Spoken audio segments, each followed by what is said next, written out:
Jo, what's up? Máme tady další video. Dneska je úplně strašný počasí. Je zima, je mlha, ještě k tomu je docela ráno a dneska jdu nohy. Takže to je všechno tak nějak dohromady, což není úplně jako awesome. Nevadí, no, tohle je druhý video. V prvním jsem šel nějaký push, nějaký bench, bylo to úplně libový. Tak dneska je to nějaký pořádný nohy, půjdu dřepy, pak půjdu rumunský deadlifty, nějaký lítka, břicho a uvidíme, jestli nějaký dopinkový cviky. Tak jo, čau. By the way, klasicky bezďáček fit a tak jdem do fitka, to nevadí.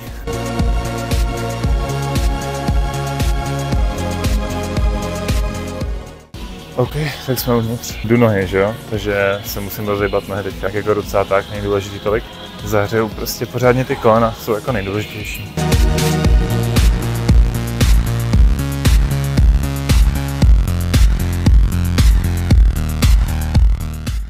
OK, jako vždycky se rozhodčím je styčí.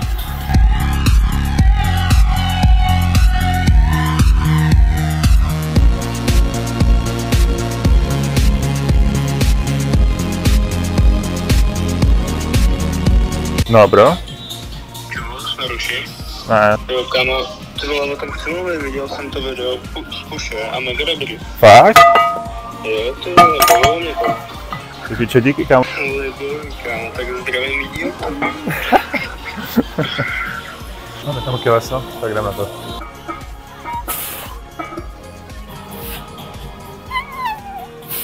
No ještě, co bych tak o sobě docela rád přiznal, je to, že jsem na dřepy dost slabý. Nejsou něco, na co bych byl úplně nějak ultra pyšnej. Jo, dám tam nějakou váhu, ale reálně jsem podobně silný na bench jak na dřepy, protože já když jsem začínal cvičit, tak třeba první 2 roky jsem jako úplně tolik třeba nechtěl cvičit, no já jsem byl prostě kokot, jsem prostě chtěl cvičit ten bench, jo, a záda, jakože jsem sral nohy.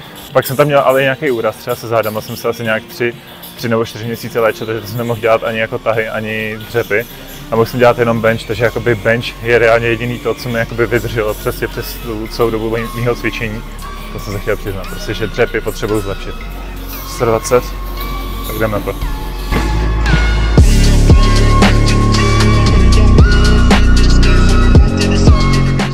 No, jak jste si mohli všimnout, tak už jsem u těch 120 používal pásek. Hrozně, když prostě jedete heavy dřepy, tak určitě použijete pásek. Vlastně dá se říct, že nad kilo prostě bych radši používal pásek. Prostě zpevní on to střed těla a jako máte menší šanci k tomu, že se nějak zrakvíte. Takže rozhodně dřepujte s páskem. 140, furt je warm-up.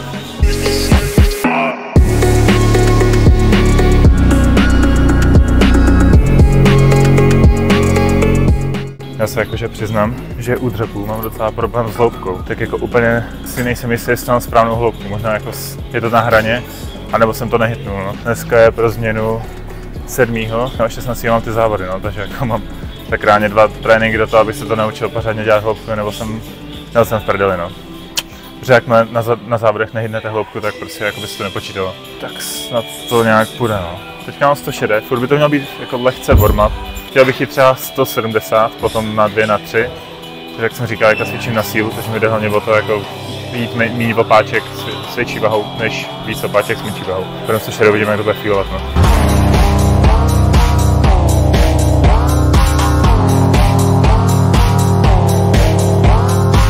To docela šlo, ale říkám, nevím, jestli tam byla hloubka.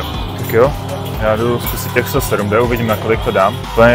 Když to dám na 2, tak to bude fajn, jako hodně fajn, uvidíme. By the way, další rybová songa, Red Z Hellride, tady, na to jdu a ji k tomu pustím.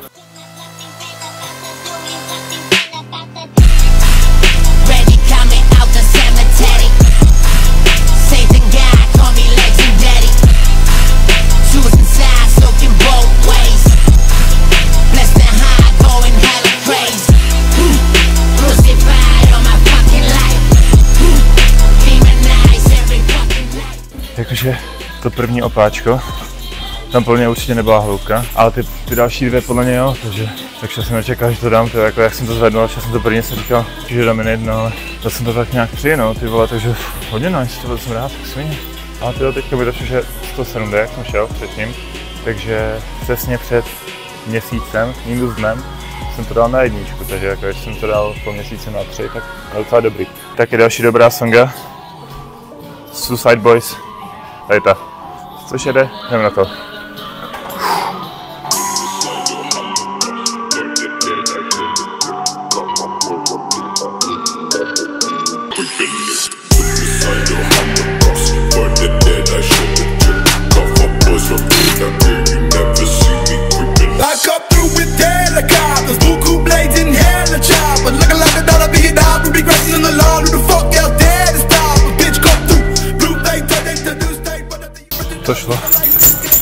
zase, jak říkám, nevím, ta hloubka. Tak jo, teďka půjdu 155.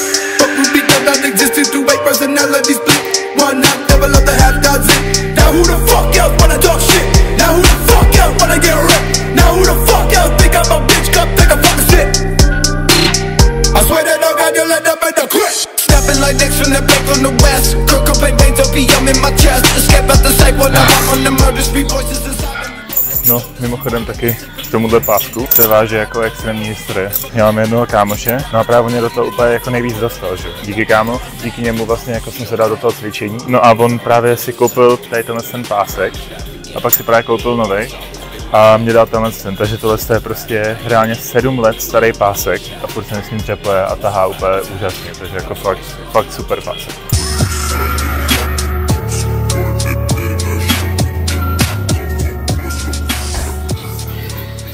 Tak další cvik jdu rumunským zrťahy.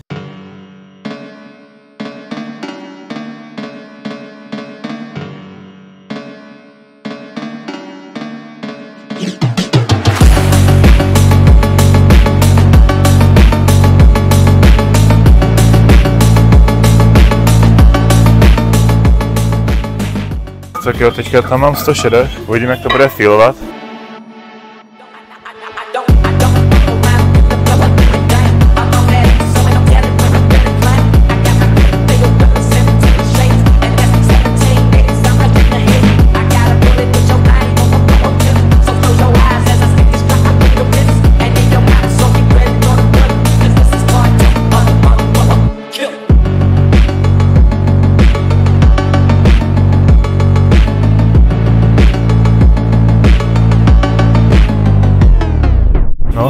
Bylo to heavy jak svině.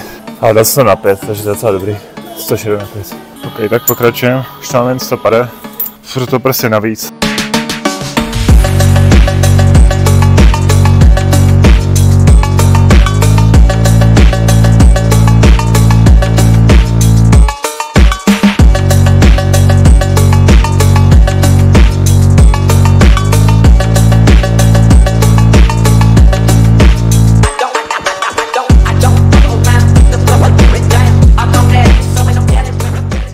Jo, hodně dobře, budu ještě jednu sérku.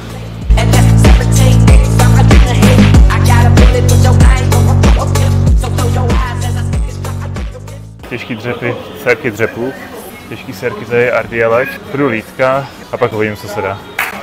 OK, takže další půjdem lítka. Já chodím tady v tomhle tom leg pressu nebo whatever to je. A protože mi to tak nějak nejvíc vyhovuje, actually to z toho dobře fakt cítím a tak.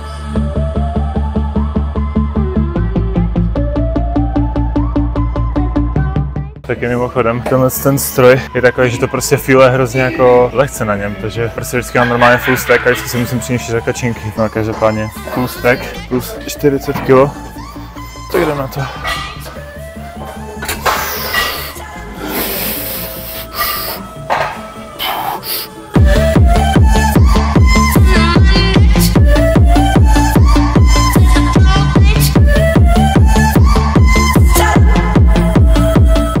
Ty lítka feel úplně šíleně dobře, fakt to byl cvik.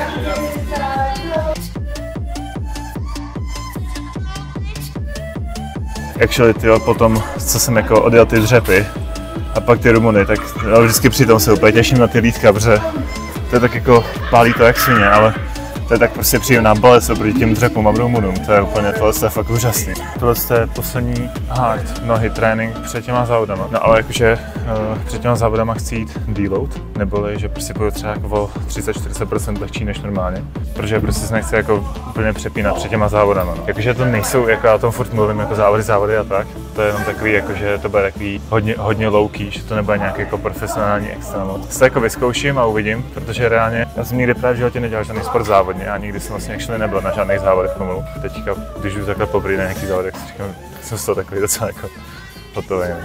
A jako těším se na to, jak svině, protože tam nejdu sám, jdu tam ještě s dalšíma 2 kámošema, co taky cvičí. Takže to bylo jako prdel, no, se těším. Tak pokračujeme. Takže půjdu půjdu poslední sérku a půjdu drop set.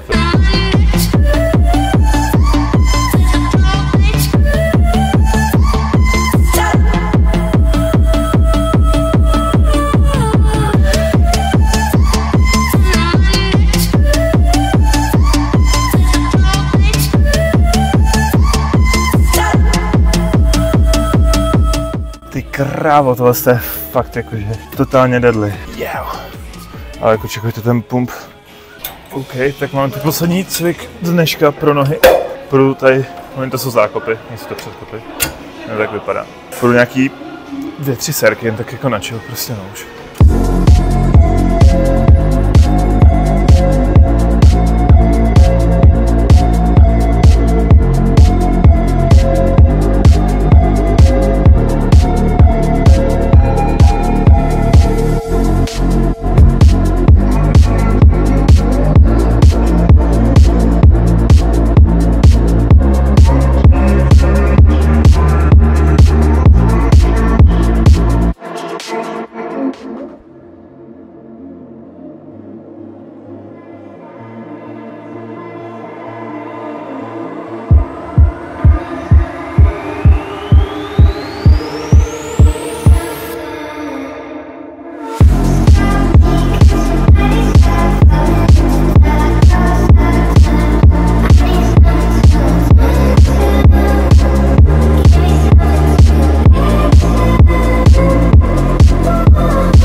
OK, no. Já když chodím nohy, tak do toho i chodím břicho, protože břicho je taky dost důležitý cvičit. Právě jsem strašně línej ho chodit, když jdu třeba poušť nebo když jdu záda.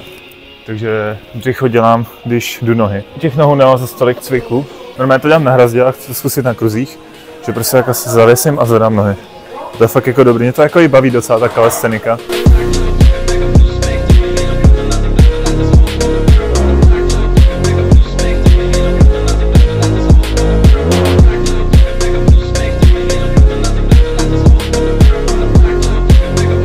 Právě strašně, ale strašně nebaví cvičit břicho na různých strojích. Mě to fakt jako baví jedině takhle a i tak je to pro mě takový, že břicho se mi úplně, to není to úplně něco, co bych strašně rád cvičil, ale hodně lidí si to neuvědomuje, ale fakt je to důležité cvičit břicho, protože pak máte splnit celý střed těla, že cvičte břicho lidi. Tak jdeme na to.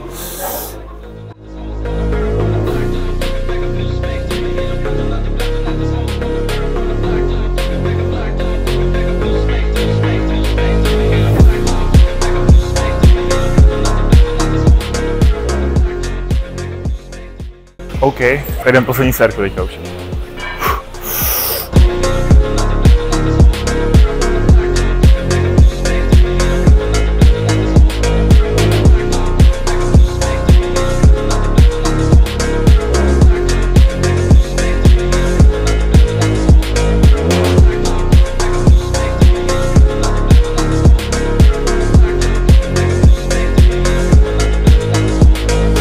Fakt jako ten cvik je úplně super na to břicho, jakože tak strašně dobře se cítím.